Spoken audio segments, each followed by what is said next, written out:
Pakistan Peoples party جو کہ آپ کی پارٹی ہے گزشتہ 17 سال سے سندھ میں حکومت کر رہی ہے، لیکن آج جب آپ سندھ کی طرف دیکھتے ہیں، بالخصوص کراچی میں دیکھتے ہیں، اور کراچی میں نے تو رپورٹنگ کی ہے عرصہ، تو وہ ڈیولپمنٹ نہیں ہے کمپیریٹیو کے اگر آپ پنجاب سے اسے کمپیئر کرتے ہیں۔ آج بھی وہاں پر جو پانی ہے وہ لائنوں میں نہیں آتا، ٹینکر میں آتا ہے، اور بھی بہت سارے مسائل ہیں۔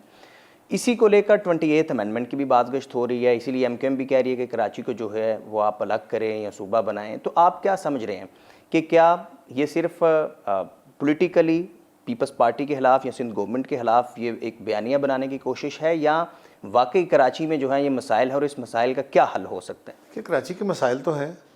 کراچی وہ شہر ہے جس میں بہت زیادہ وہ آبادیاں جو ارریگولر تھیں، بہت ساری ایلیگل تھیں، اور وہ آبادیاں بڑھتے بڑھتے اب اس میں وہ پکی آبادیاں ہو گئی، کچی آبادیاں بنی پھر پکی ہو گئیں۔ تو وہ جو ان پلانڈ آبادیاں ہیں وہاں پہ بہت سارے مسائل آئے ہیں، اس طرح کی سڑکیں نہیں بن پائیں، اس طرح کا سیوریج سسٹم نہیں بن پایا، الیکٹرک کا نظام بھی، وہ گلیاں پکی ہو گئیں، گلیاں نالیاں بن گئیں، باقی چیزیں ڈیولپ ہوں گی، لیکن وہ آرگنائز نہیں ہو سکا۔ اب آباد شہروں کو جب آپ ریکنسٹرکٹ کرتے ہیں یا ان کے مسائل دور کرنے کی کوشش شروع کرتے ہیں تو اس میں بے شمار ہرڈلز ہیں، وہ بڑا سلو ہوتا ہے۔ لیکن اس میں کوئی شک نہیں، کراچی کے لوگوں کو پینے کے پانی کا بڑا مسئلہ ہے، نکاسی آب کا بہت بڑا مسئلہ ہے، بجلی کی سپلائی کا بہت بڑا مسئلہ ہے، اور اس کے لیے کچھ پروجیکٹ وہ ہیں جو پانی کی سپلائی کے اور جو سیوریج کے ہیں وہ فیڈرل گورنمنٹ نے اپنے ذمہ لیے تھے، ان کے پروجیکٹس ہیں، اس کے لیے ٹائملی پیسہ نہیں دیے جا رہے، یہ سندھ گورنمنٹ کا کلیم ہے۔ اور کچھ لوگوں کا خیال یہ ہے کہ جی کراچی کو الگ کیا جائے، تو پہلی بات تو یہ ہے کہ صوبے بنانے کے اوپر تو کسی کو اعتراض نہیں ہے، صوبے بنانے کا ایک طریقہ کار موجود ہے، آئین کے اندر موجود ہے۔ اگر آپ کسی صوبے میں کوئی الگ صوبہ اور بنانا چاہتے ہیں تو اس کے لیے یہ ہے کہ اس صوبے کی اسمبلی جو ہے وہ 2/3 اکثریت سے ایک قرارداد پاس کرے، اور وہ پروسیس چلا کے قومی اسمبلی میں اور سینٹ میں آئے، اور یہاں سے 2/3 اکثریت سے آئین میں امینڈمنٹ ہو جائے۔ یہی ایک رستہ ہے، اور تو ہے کوئی نہیں۔ کچھ لوگوں کا خیال ہے یہ پہلے اپنی تیاری کریں، اگر وہ لوگوں کے پاس جاتے ہیں کسی انتخاب میں، اور انتخاب میں یہی نعرہ لے کے جائیں کہ ہم الگ الگ صوبہ بنانا چاہتے ہیں، اور اس صوبے کے لوگ ان کو ووٹ دیتے ہیں کہ ٹھیک ہے آپ کو مینڈیٹ دیا آپ کریں، تو بالکل آ کے بسم اللہ کریں، باقی پھر دل پشوریاں ہیں، کرتے رہے۔ تو آپ کیا سمجھتے ہیں کہ کراچی صوبہ بننا چاہیے یا نہیں؟ میرا تو سوال یہ ہے کہ اس صوبے کے لوگوں کا حق ہے، میں کون ہوتا ہوں اور آپ کون ہوتے ہیں بولنے والے کہ جی یہ بننا چاہیے کہ نہیں بننا چاہیے؟ نہیں، کراچی کے مسائل تو ہیں، اور آپ کی حکومت کی میں اور آپ کون ہوتے ہیں اور میں کون ہوتا ہوں یہ بات کرنے والے؟ یہ تو صوبے کے لوگوں کا حق ہے، وہ فیصلہ کریں۔ اگر وہ سمجھتے ہیں کہ صوبہ بننا چاہیے، اس کا طریقہ کار موجود ہے، کر لیں۔ مسائل کیسے حل ہوں گے؟ مسائل تو حل گورنمنٹ نے کرنے ہیں، کچھ فیڈرل گورنمنٹ کرے گی، صوبائی گورنمنٹ کرے گی، وہ لگے ہوئے ہیں اپنے مسائل حل کرنے۔ اچھا، ایک یہ بھی تاثر ہے کہ نون لیگ اور پیپلز پارٹی کے درمیان کوئی خفیہ سا معاہدہ تھا کہ 2.5 سال شہباز شریف پرائم منسٹر ہوں گے، 2.5 سال بلاول بھٹو ہوں گے، تو کیا اس میں کوئی حقیقت ہے، صداقت؟ یہ آئیڈیا آیا، ڈسکس ہوا، کنڈیم ہو گیا اسی وقت، اور اس کا جواب ہم بہت دفعہ دے چکے ہیں۔ اچھا، اس وقت قاہرہ صاحب اپوزیشن PTI اور حکومت کے درمیان جو ہے وہ بڑا درجہ حرارت جو ہے وہ بڑا ہوا ہے، اور کئی جو ہے وہ ماہ سے بڑا ہوا ہے۔ حکومت کہتی ہے کہ ہم بھی بات چیت کرنا چاہتے ہیں، اپوزیشن کہتی ہے کہ ہماری آپ ملاقاتیں کروا دیں بانی PTI سے۔ کب نہیں بڑا تھا؟ تو پچھلے کافی عرصے سے بڑا ہوا۔ ابھی اس مہینوں میں کیا ہو گیا؟ تو سیاسی، بلکہ اب تو ٹھنڈا ہو گیا، کچھ ٹھنڈا ہو گیا، تو جو سیاسی عدم استحکام ہے اسے ختم ہونا چاہیے یا نہیں ہونا چاہیے؟ کیا آپ سمجھتے ہیں؟ سیاسی عدم استحکام کبھی ختم نہیں ہوا، اپوزیشن کبھی مطمئن نہیں ہوئی کسی دور میں بھی۔ ہاں، آج کل ذرا اپوزیشن جو ہے وہ زیادہ احتجاج کر رہی ہے، یا یہ جو مزاج ہے آج کل سوشل میڈیا، فارمل میڈیا، اس کے اوپر ڈیبیٹس بھی آ رہی ہیں۔ بانی PTI درجہ حرارت تو کم ہونا چاہیے، اس میں تو کوئی شک نہیں ہے، لیکن ختم ہو جائے یہ کبھی ہوا نہیں۔ یہ آئیڈیل باتیں ہیں، کیونکہ پاکستان کی پولیٹیکل اکانومی ہے نا، تو جب یہ چیزیں پاکستان کی اکانومی پولیٹیکل نہیں، ساری دنیا کی اکانومی پولیٹیکل ہوتی ہے۔ ایک اکانومی جو ہوتی ہے نا، اکنامکس از کنسنٹریٹڈ پالیٹکس، یہ لینن نے کہا تھا نا، یہ بڑا فیمس مقولہ ہے۔ تو پالیٹکس ہے ہی اکانومی کے گرد گھومتی ہوئی۔ اگر آپ دیکھتے ہیں، مطلب کیا بھٹو صاحب کے دور میں سارا کچھ امن امان ہو گیا تھا؟ اس کے بعد ضیاء الحق کے دور میں ایک دور آیا، جبر کا دور تھا، اس کے باوجود ہم محتجج تھے، ہم سڑکوں پہ تھے، ہم آئے تو ہمارے خلاف سازشیں ہو رہی تھیں، میاں صاحب آئے تو کیا ان کو نہیں نکالا گیا، کبھی عدالتیں ایکٹیویٹ ہو گئی، کبھی دوسرا کوئی اور۔ تو یہ جو ایک ٹرم استعمال ہوتی ہے نا، پولیٹیکل سٹیبلٹی، تو پاکستان سٹیبل بھی تو نہیں ہو سکا۔ نہیں ہو سکا ایک اور بات ہے. یہ تو دیکھیں کہ پاکستان میں پچھلی 4 جو اسمبلیاں ہیں وہ اپنی مدت پوری کر رہی ہیں. تو سٹیبلٹی کیا، پارلیمان میں لڑائی ختم ہو جائے گی، اپوزیشن اپنا رستہ بند کر دے گی. جو ایک کلیم ہے، ہاں ہمیں اور بہتر چیزوں کو کرنے کی ضرورت ہے، لیکن یہ کہا جائے کہ ماضی میں کبھی پولیٹیکل سٹیبلٹی تھی، جس کو اب سٹیبلٹی کہتے ہیں، کہ مطمئن ہو جائیں لوگوں کے روزگار مل جائے، لوگوں کے مسائل حل ہو جائیں اور سب اچھے شانتی ہو اور اپوزیشن بھی بیٹھ کے آرام سے ختم. میں نے تو کبھی ایسا نہیں دیکھا. لیکن ابھی تو صورتحال بڑی وسٹ ہے نا قاہرہ صاحب. سوال تو یہی ہے کہ بیسیکلی انفلیشن جو ہے وہ کم ہو، لوگوں کو روزگار ملے. صورتحال تو، اور جس طرح سے پیٹرولیم لیوی لگائی جاتی ہے اور ساری 25 کروڑ پاکستانیوں پہ ایک ہی اپلائی کر دیا جاتا ہے رول کہ سب نے ایک طرح لیوی دینی ہے، تو یہ ایکچوئل ایشو ہے نا. تو اس کو حل ہونا چاہیے، اس کا کوئی بھی ذریعہ. جو لیویز ہے نا، یہ تو آپ کو پتہ ہے نا کہ لیویز لگائی جاتی ہیں تاکہ وہ جو پیسہ ہے فیڈرل گورنمنٹ کا ریونیو بڑھے، ورنہ ٹیکس کی صورت میں لگا دیا جائے. تو ٹیکس اس لیے نہیں لگایا جاتا کہ ٹیکس تو پھر تقسیم ہوتا ہے صوبوں میں، فیڈرل گورنمنٹ نے اپنا شیئر لینا ہے، صوبوں نے وہ NFC کے تحت. تو یہ جو لیویز ہوتی ہیں، یہ کیونکہ سارا پیسہ فیڈرل گورنمنٹ کے پاس آتا ہے اور فیڈرل گورنمنٹ ہی بہرحال اس کو مینیج بھی کرتی ہے، کیونکہ اپس اینڈ ڈاؤنز اس میں ہوتے ہیں نا. کبھی پیسہ گورنمنٹ دے رہی ہوتی ہے اور کبھی وصول کر رہی ہوتی ہے. تو یہ بات اپنی جگہ. لیکن ایک دیکھیے، کس گورنمنٹ میں ہندوستان میں کیا لوگوں کو سارے روزگار مل گیا؟ بنگلہ دیش میں مل گیا. پاکستان کی کسی حکومت میں کیا روزگار سب کو مل گیا تھا؟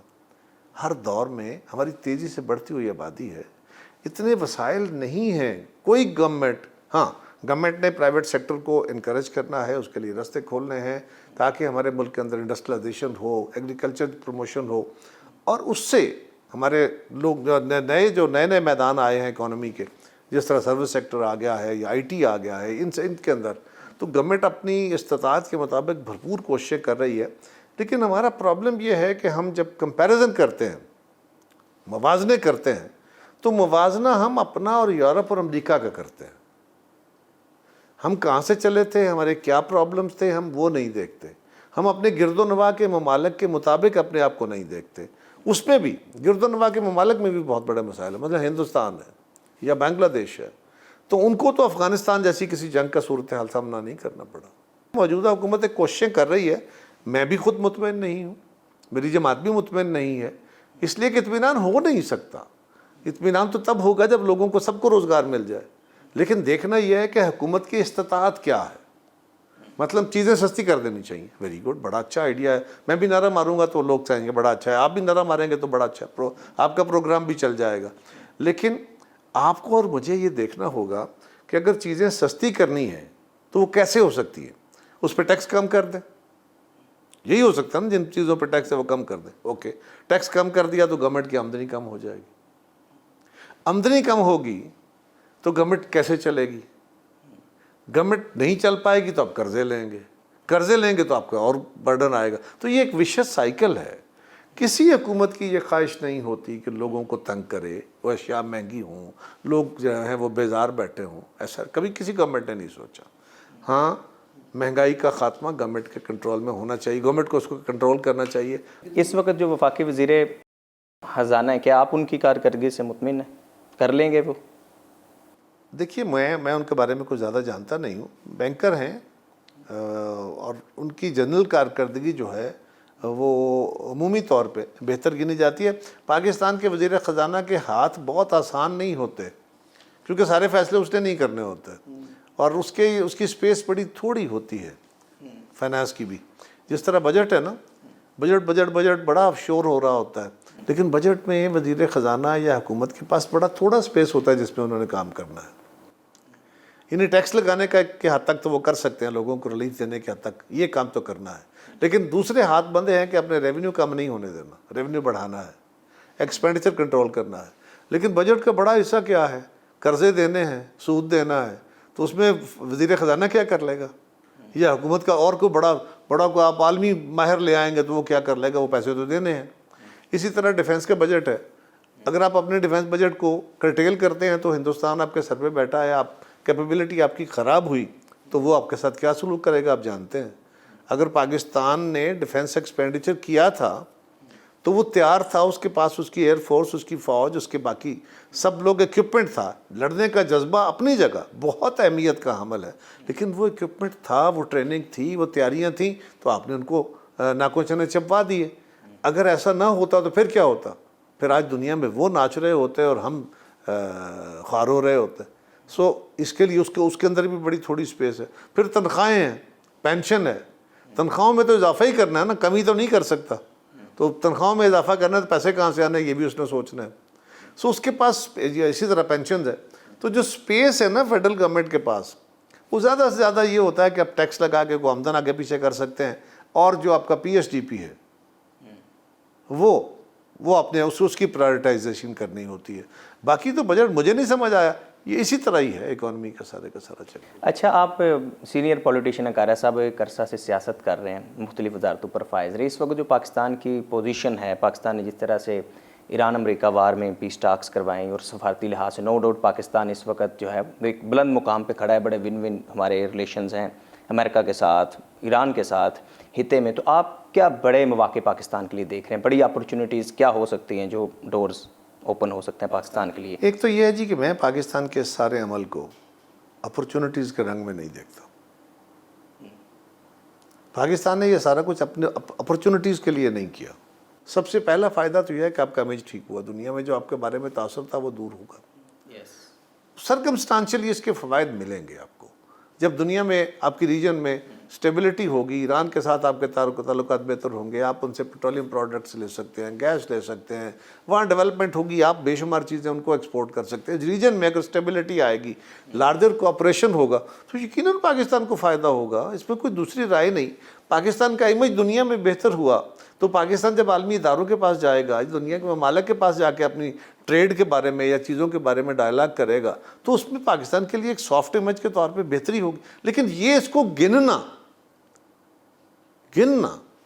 میں اس کا قائل نہیں ہوں. پاکستان تحریک انصاف اور بانی پی ٹی آئی کا مستقبل کیا دیکھ رہے ہیں آپ؟ یہ جو صورتحال ہٹ درمی کی ہے, اگر وہ یہی جاری رکھیں گے تو ان کے لیے کوئی بہتر مستقبل تو نظر نہیں آتا.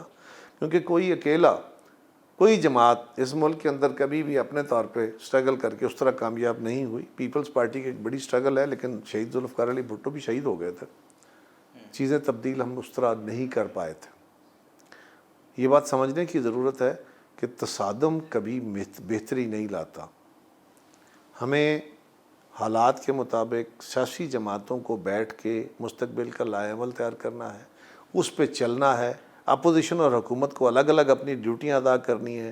ووٹ لے کے اسمبلیوں میں آنا ہے, جس کو لوگ ووٹ دیں اس کی حکومت ہو, جس کو کم ملے وہ اپوزیشن میں بیٹھے, اور یہ گریجول پروسیس سے نظام مستحکم ہوگا. ایک بات, جس طرح محترمہ بے نظیر بھٹو شہید نے اور میاں نواز شریف نے چارٹر آف ڈیموکریسی کیا تھا, اس کے اوپر بڑے سوال, بڑے طنز ہوئے ہیں بہت سارے. لیکن اب لوگوں کو سمجھ آئی کہ سیاسی جماعتیں جب اکٹھی ہو کے بیٹھتی ہیں تو سیاسی سپیس بڑھ جاتی ہے. سیاسی سپیس لڑ کے نہیں بڑھ سکتی, جھگڑ کے نہیں بڑھ سکتی. آپ آپس میں فہم و فراست کے ساتھ آگے بڑھیں گے تو آپ کی سپیس بڑھ جائے گی, آٹومیٹک بڑھ جائے گی. پھر آپ کو کسی کو دھکا دینے کا خواب نہیں دیکھنا ہوگا. یہی واحد راستہ ہے, اور یہ اسی صورت میں ہو سکتا ہے کہ سیاسی جماعتیں ایک دوسرے کو برداشت کریں, ایک دوسرے کے ساتھ مل کے چلیں, اختلاف رکھیں, اختلاف رائے کی حد تک, دشمنی کی حد تک نہیں. بانی پی ٹی آئی کا جو بیہیویئر ہے شروع سے, اور جو بالکل وہ ریئیکٹ کرتے ہیں, تو آپ کو کیا نظر آتی ہے امید کی کہ کوئی وہ ایک سٹیپ بھی پیچھے ہوں گے؟ نہیں ہوں گے تو پھر بہتری نہیں ہوگی. میرا یہ کہنے کا مطلب ہے, ہوں گے یا نہیں ہوں گے اس کے بارے میں تو میں نہیں کہہ سکتا, لیکن اگر وہ اپنے رویے میں تبدیلی نہیں لائیں گے تو اپنے لیے اور اپنی جماعت کے لیے مسائل کھڑے رکھیں, اور پھر پورے سیاسی نظام کو بھی, ادر سیاسی جماعتوں کو بھی ان کے اس رویے نے جکڑا ہو. بہت شکریہ قاریہ صاحب. سبسکرائب کریں اور بیل دبائیں تاکہ کوئی خبر رہ نہ جائے.